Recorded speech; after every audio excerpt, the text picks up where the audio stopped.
هەڵبژاردننی ڕئیسی و ئایندەی ئێران.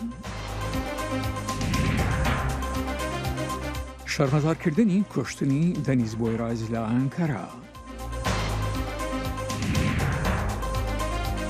تەشانەسەندنی مادە هۆشبارەکان لە هەرێمی کوردستان و عێراق.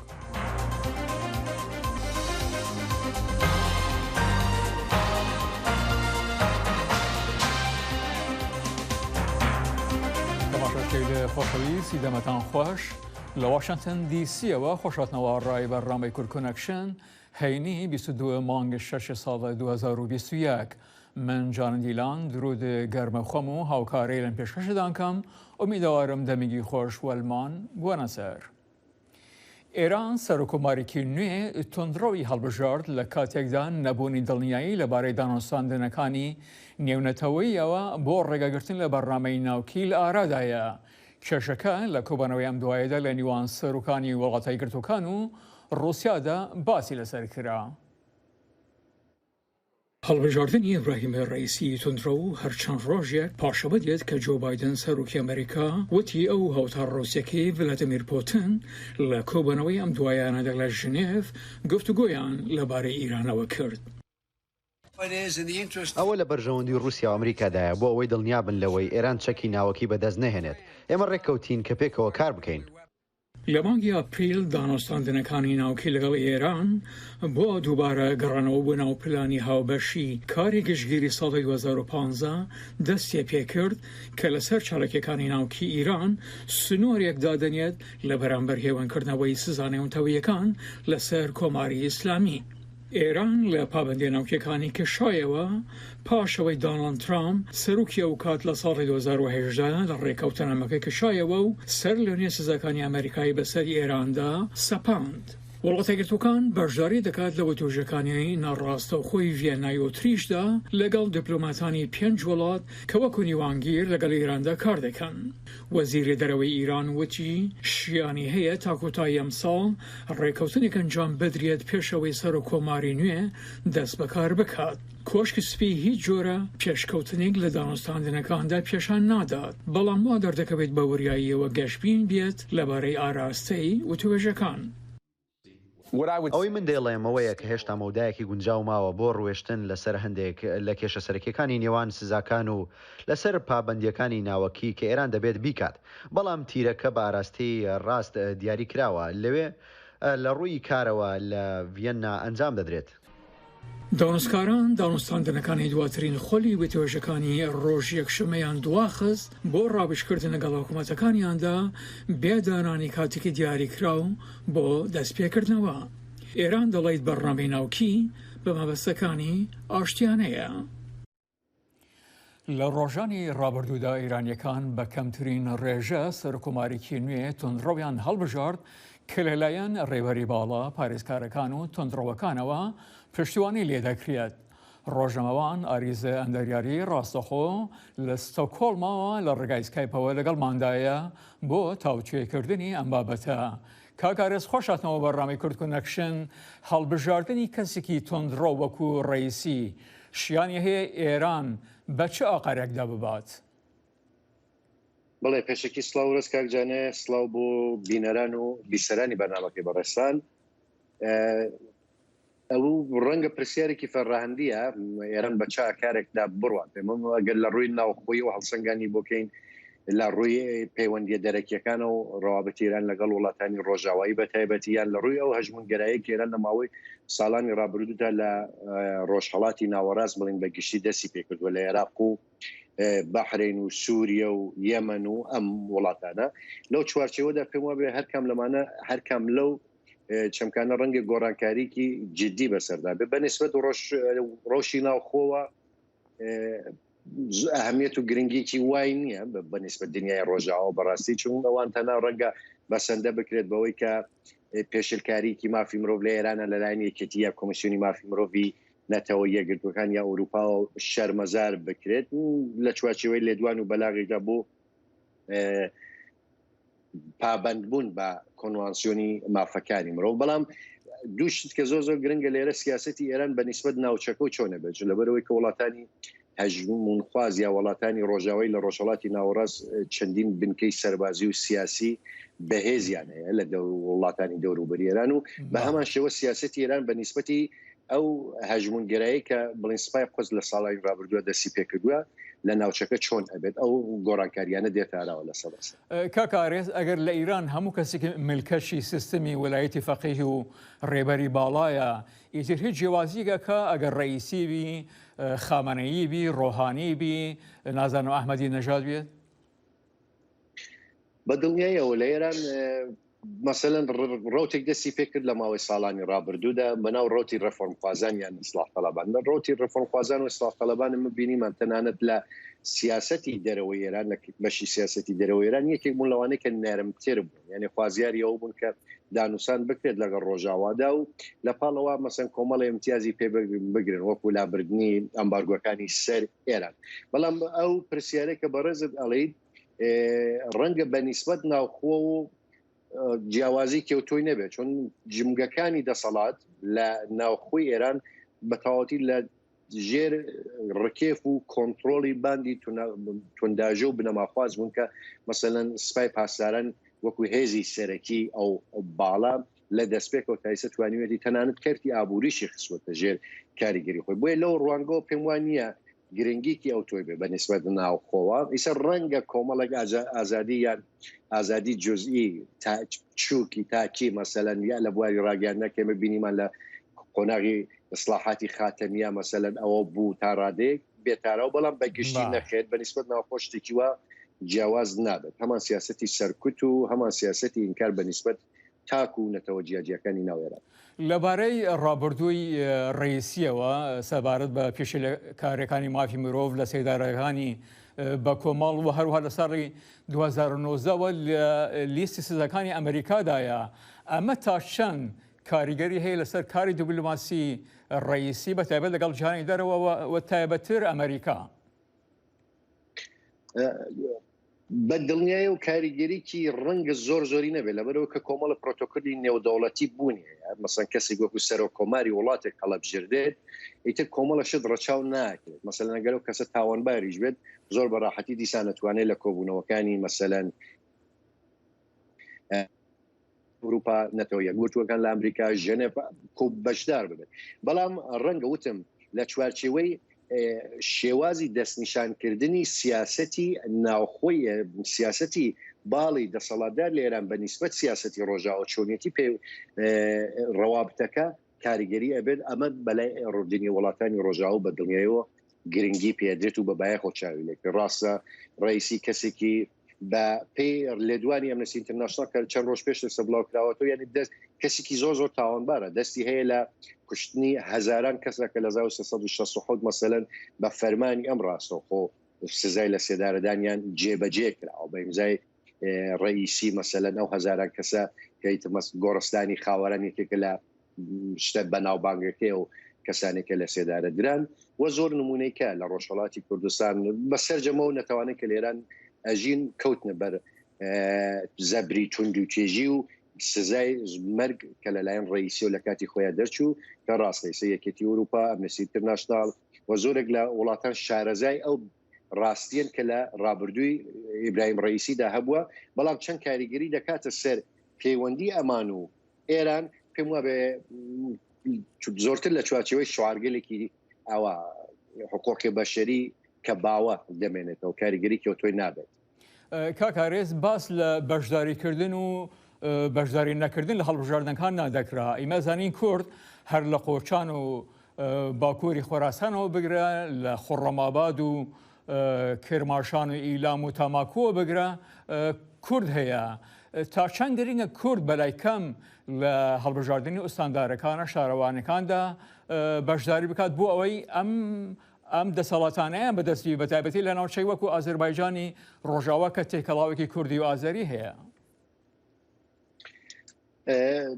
لە کاتێکە کەمە زۆر گرنگە کە پرۆسی هەڵبژاردن پرۆسێکی لە سەداسەد ساغڵەم و سالم بێت لەو کاتەدا بە ئەو قسەی بەڕێز زۆر ڕاستە بەڵام چاولەکە کۆماری ئیسلامی مەسەن وەکو تەرفەندێک تەنانەت کاتی هەڵبژاردنەکان و یەکانگیربوونی هەڵبژاردنەکانی میاندەوری مەجلس و ئەنجومەنەکانی شۆرای شار و ڕووگوند لە ئێراندا دەخاتە و کاتێک کە مەسەلەن کاتی هەڵبژاردن سەر کۆماریە لە ئێران پێم وابێ وەکو تەرفەند و تاکتیکێک بەکاریان بر بۆی کە بتوانن زۆرترین ببورن زۆرترین خەڵک تەولی یان بەشداری هەڵبژاردنەکان بکەن ئەگەنە ڕەنگە هەڵبژاردننی سەر کۆماری بەتەناوی ڕێژەیەکی وا بەرچاویش خەڵک بەشداری ناکرد لە کاتێکە کە خودی ئامارەکانی کۆماری ئیسلامی باز لە 49% لە 49 خەڵک بەشداری کردووەکە لە 100% درۆیە چۆن هەندێک لە ئامارە مەیدانیەکان باسی 12%ەکە لە هەرێمە کوردنشینەکان کە خەڵک بەشداریان کردو بەڵام لێرەدا تەلفەندێکی کەشیان کە بەکار برەوە بوو کە مەسەن لە شار و لە گوندەکان زۆرێک لە خەڵکان کە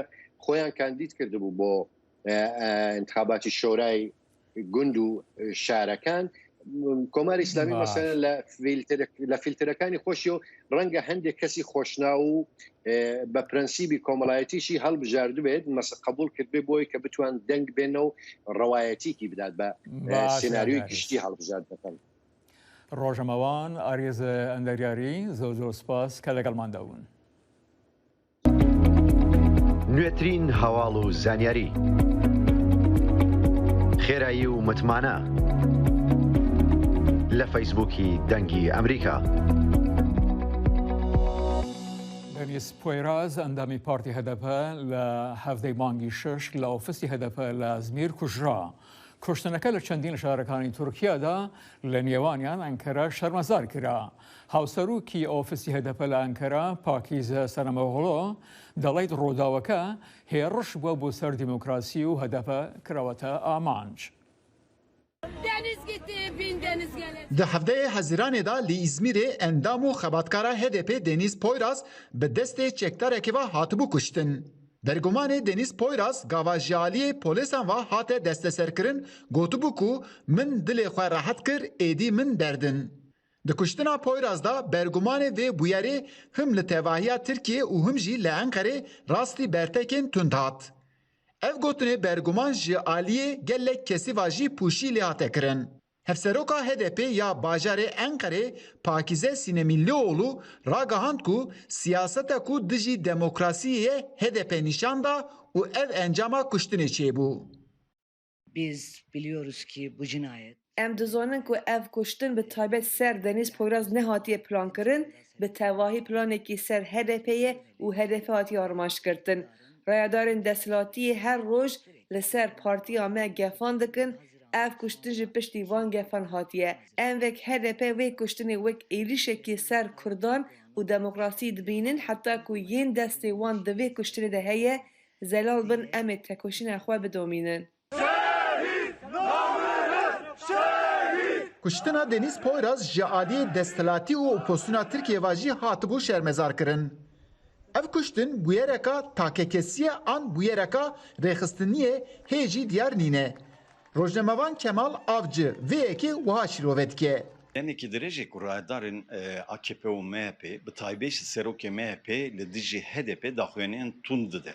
Hinê kesên nijadperest jî di bandora van daxuyaniyan da dimînin û HDP wekî partiyekî dijmin dibînin û encamê da jî ev êriş pêk din. Êrişa Herî Dawiyê jî li İzmîrê pêk hat. Mixabin keçekê Kurd Deniz Poyraz hatê kuştin. Piştî vê cinayetê rayadarên hemû partiyan AKP û MHP jî têda ev cinayet şermezar kirin. Ev tiştekî baş e lê eger ku hikûmet di vî warî da samîmiyê bi dilê divê lêpirsinekî cidî bêkirin. Bırakmıyorlar ki cenazemi giden göreyim. Ewlekariya İzmirê gava kujerên Deniz Poyraz girtin bin çav rojekê tenê ser wî lêpirsîn çêkirin û paşê jî yekser birin girtingehê. Lê li Tirkiye dema yek kes bi sucekî asayî jî bikirin bin çav teqrîben çend roj di bin çav da dimîne. Sedema wî jî ew e ku ser wî lêpirsîn tê çêkirin. Lê ev kujer rojekê ma û paşê jî birin girtingehê. Ev rewşahanê li Tirkiye jî bû sedema gotûbêjan. Eyüp Demir, Dengê Amerîka, Enqere. ئەمڕۆ دەنگدەرانی ناوخۆ لە هەڵبژاردنێکی سەرەتاییدا بۆ هەڵبژاردننی سەرۆکی شارەوانی داهاتووی نیویۆرک دەنگ دەدەن. هەندێک لە شارەزایان گەورەترین شاری ئەمریکا و پایتەختی داراییەکەی بە چاوەڕێن یان سەرکەش ناوزەت دەکەن. سەرڕای ئەوەی شارەکە وەکو قەڵای لێبرالەکانە. لە دیبیتێکی ئەم دواییانە لە نێوان هەشت ڕکابەری پێشکەوتی دیموکراتیک بۆ شارەداری شاری نیویۆرک ئەندرۆ یانگی پێشەنگ و ئێرک ئادەمز سەرۆکی ناوچەی بروکلین هەرچی هەبوو بە یەکتریان گوت. ئێمە هەمومان دەزانین لە هەر شوێنێک کارت کردبێت بەهۆی گەندەڵیەوە لێکۆڵینەوەت لەگەڵدا کراوە لە شاردا بووبیت لە ستاندێکدا بووبیت تەنانەت وەزارەتی دادی باراک ئۆباما لێکۆڵینەوەی لەگەڵدا کردی تۆ لێکۆڵینەوەیەکی کەم شێوەی سێلایەنی گەندەڵیت لەگەڵدا کراوە. ئێرک ئادەم نکولی کرد لەوەی کاری هەڵی کردبێت و گومانیشی دەربڕی بەرامبەر بەڵێنی یانگ بۆ شاری نیویۆرک. تۆ بەی شێوەیەک لە هەڵبژاردننی شارەوانیدا دەنگ نادەیت. من نازانم ئایا تۆ بە تۆمارنامەیەکی وەک ئەمە چۆن ببیتە شارەداری ئێمە؟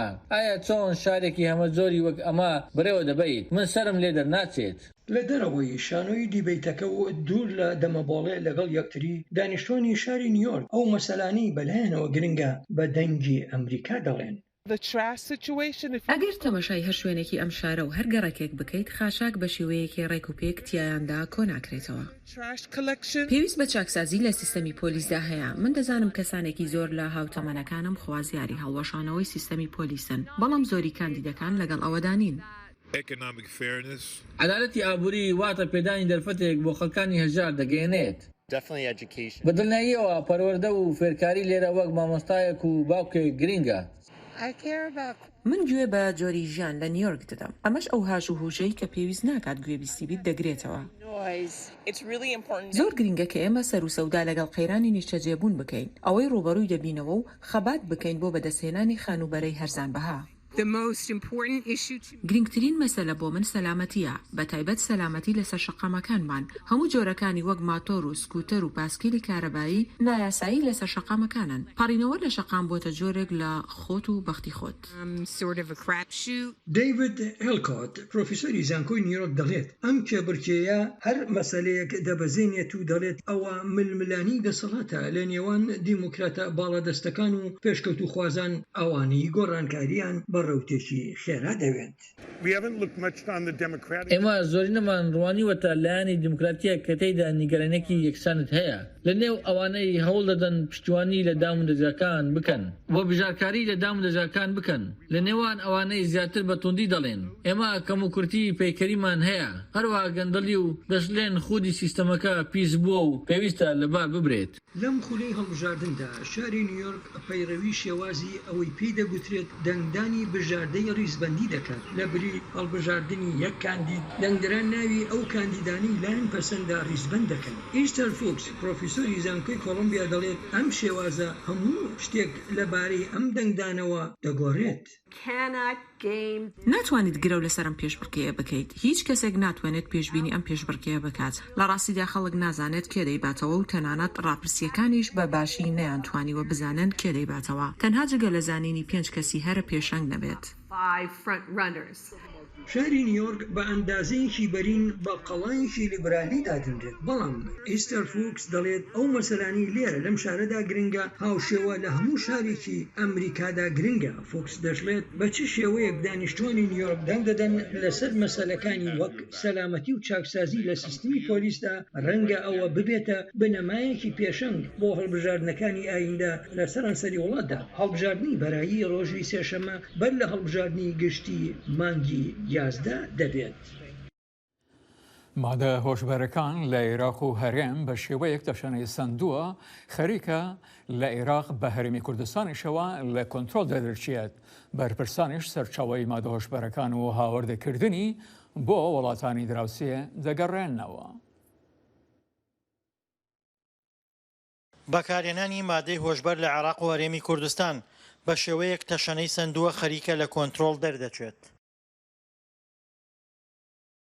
کەم ڕۆژ هەیە دەستگا ئەمنیەکان بەکارهێنەری مادەی هۆشبەر دەستگیر نەکەن. ئەمە جگەلەوەی دەستگا ئەمنیەکانی هەولێر و سلێمانی لە چەند ڕۆژی ڕابردوودا دەستگرتنیان بەسەر سەدان کیلۆ مادەی هۆشبەردا ڕاگەیاند. وتەبێژی بەرەی تورکمانی کاتێک لەلایەن دەنگی ئەمریکاوە پرسیاری زیادبوونی ژمارەی بەکارهێنەرانی مادەی هۆشبەری لێکرا دوای هەڵکێشانی ئاهێکی قوڵ اینجا وەڵامی دایەوە. مع الأسف قبل أسبوع مجلس القضاء الأعلى العراقي بەداخەوە پێش هەفتەیەک ئەنجومەنی باڵای دادوەری عێراق لێدوانیدا و گوتی 50% گەنجانی عێراق گیرۆدەی مادەی هۆشبەرن 50%. ئەمە ڕێژەیەکی زۆرە. عێراق دەناڵێنێت بەدەست ئەم کێشەیەوە. عێراق دەزانێت لەکوێوە لە چ سنوورێکەوە مادەی هۆشبەر دێت. مادەی هۆشبەر کێشەیە. زۆر باشت کرد ئەم بابەتت کردەوە. لە کەرکووک هیچ نەخۆشخانەیەکمان بۆ چارەسەرکردنی ئاڵوودەبوانی مادەی هۆشبەر نییە. بازرگانەکانی مادەی هۆشبەر تەکنیکی پێشکەوتوو بۆ قاچاقچێتیکردن بە مادەکان بەکاردەهێنن. بۆیە زۆربەی بەکارهێنەران دەستیان پێی دەگات. زۆربەی ئەوانەشی ئالوودەی مادەی هۆشبەر بوون لە توێژی گەنجانن.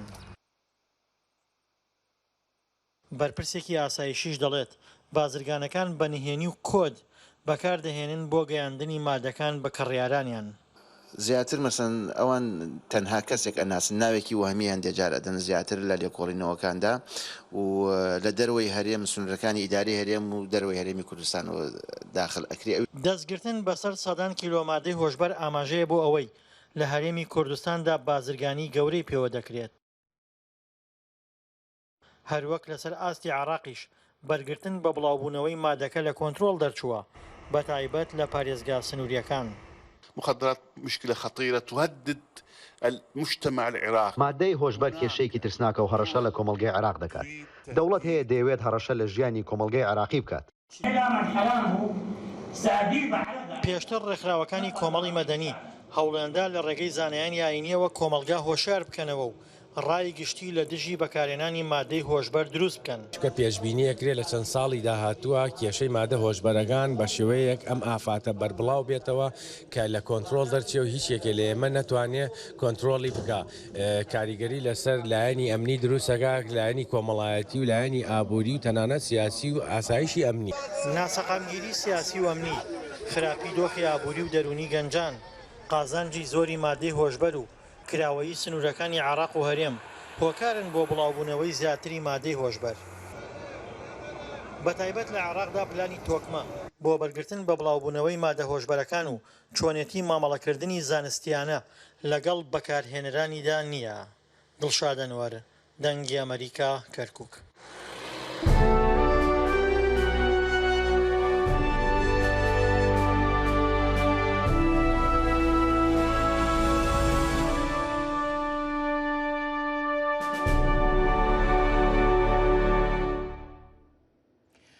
شاهین نوری پزیشکێکی کوردە لە شاری نیویۆرک کە ساڵی پار بە شێوەیەکی دەگمەن و شەرانگیز تووشی نەخۆشی لێمفوا بووە کە شیرپەنجەی گری لێمفەکانە. ئەو بە دوای بەخشێنەرێکی گۆنجاودا دەگەڕێت کە خوێنەکەیان وەکو یەک بێت لە نیوان هەمان ئەو کەسانەی پاشخانەی نەژادیان هەیە. پرۆسەکە دەرهێنانی هەندێک شانەی دیاریکراوە لە خوێن دەگرێتەوە. لە باژارێ نیویۆرکê دکتۆرێکی کورد و بە ئەستی خۆڤە ji Kirmanşahiyê ev saleke bi nexweşiya laypomaya êrişkarîketiyê û banga alîkariyê dike. Doktor dibêje ji bo başbûna wî divê kesekî dilxwaz hucreya reh bide wî.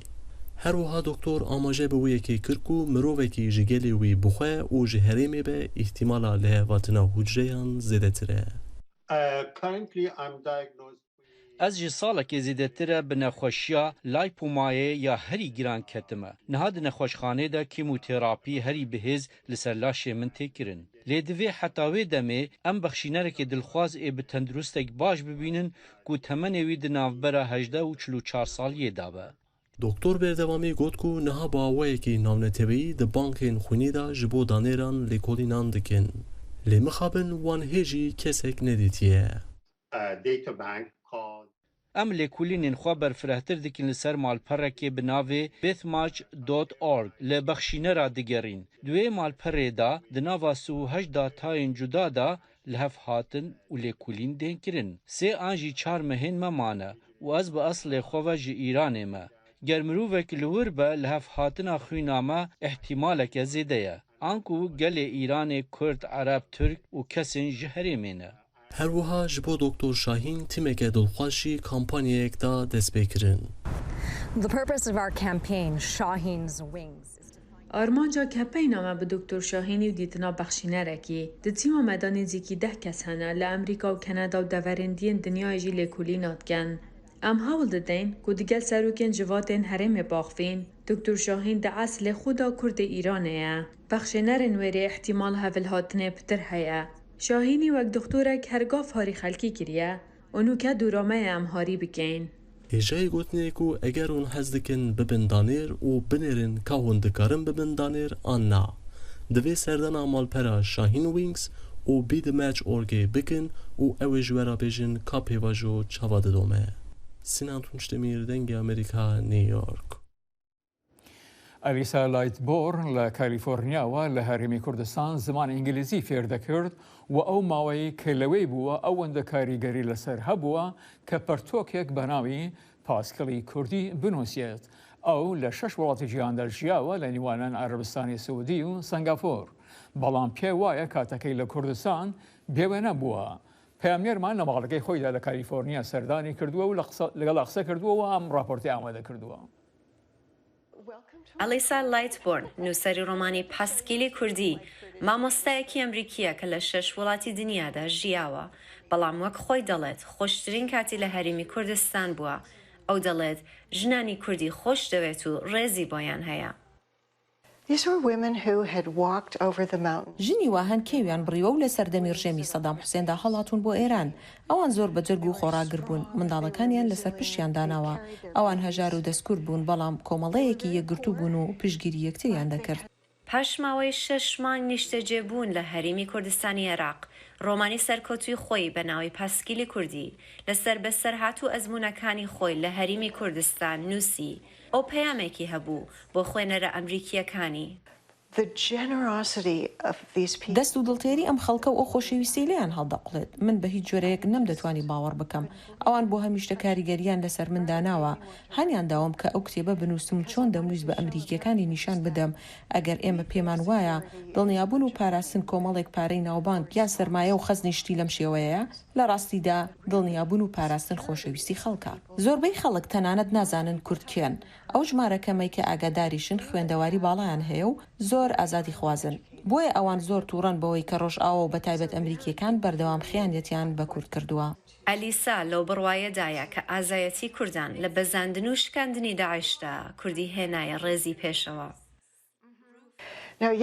ئێمە بەڵێنی بە کوورد دەدەین ئەوان بەڵێنی خۆیان بەجێ دێنن بەڵام ئێمە نا مەبەستم بۆ وێنە ئەگەر داعش ڕەچاو بکەین سەرۆکی پێشوو ترامپ بەردەوام دەیگوت ئێمە داعشمان بەزان شتێکی بێمانایە ئەگەر لە پەرەگرافی 2 بەولاوت خوێند بێتەوە بۆ دەردەکەوێتەوە هێزی پێشمەرگەیە و ژمارەیەکی زۆر لە ژنان بوون کە داعشیان بەزاند ئەم پرۆفسۆرە خانە نەشین و نووسەرە کوردی لە دڵەوە خۆش دەوێت و هیوادارە کە نووسراوەکانی ئەمریکیەکان وشیار بکاتەوە و ببنە خەمخۆر و دڵسۆزی پرسی کورد ئاوا هۆما دەنگی ئەمریکا کالیفۆرنیا تا بەرنامەی ئایندەمان